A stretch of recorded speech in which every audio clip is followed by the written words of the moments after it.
চোখ সুস্থ তো পথ নিরাপদ এই বার্তাকে সামনে রেখে জলপাইগুড়ি জেলা পুলিশের উদ্যোগে ও হাইওয়ে ট্রাফিক একের ব্যবস্থাপনায় শুক্রবার গোশালা মোড়ে অনুষ্ঠিত হলো এক চক্ষু পরীক্ষা শিবির। শিবিরটি আয়োজনের সহযোগিতায় ছিল Lions club of Jalpaiguri Genesis. এই স্বাস্থ্য সচেতনতামূলক শিবিরে অংশ নেন বহু ট্রাক চালক, গাড়ির স্টাফ, পুলিশকর্মী এবং পথ চলতি সাধারণ মানুষরাও। শিবিরে উপস্থিত অভিজ্ঞ চক্ষু চিকিৎসকরা বিনামূল্যে দৃষ্টি পরীক্ষা করেন এবং প্রয়োজনীয় পরামর্শ দেন। আয়োজক সংস্থার তরফে জানানো হয়েছে, এই উদ্যোগের মূল উদ্দেশ্য ছিল চোখের যত্ন বিষয়ে সচেতনতা ছড়ানো এবং দৃষ্টিশক্তির সমস্যায় ভোগা পথ চালকদের সঠিক চিকিৎসার পথে উৎসাহিত করা।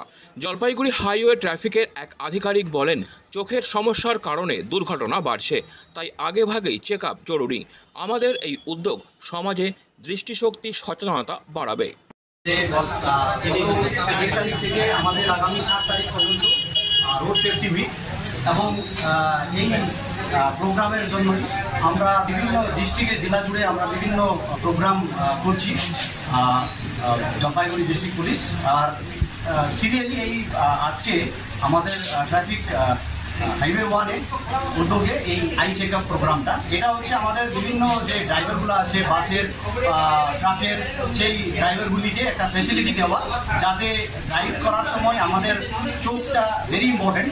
এই কারণে আমরা এখানে ফ্রি আই চেক আপ রেখেছি হাইওয়ে 1-এর উদ্যোগে। তো সিরিয়ালি এই প্রোগ্রামটা আজকে এখানে আছে এবং আমি আমাদের লায়ন্স ক্লাবকেও ধন্যবাদ জানাচ্ছি যে ওনারা আজকে এসে আমাদের কাছে এই প্রজেক্টটা আগ বাড়িয়ে দিয়েছে।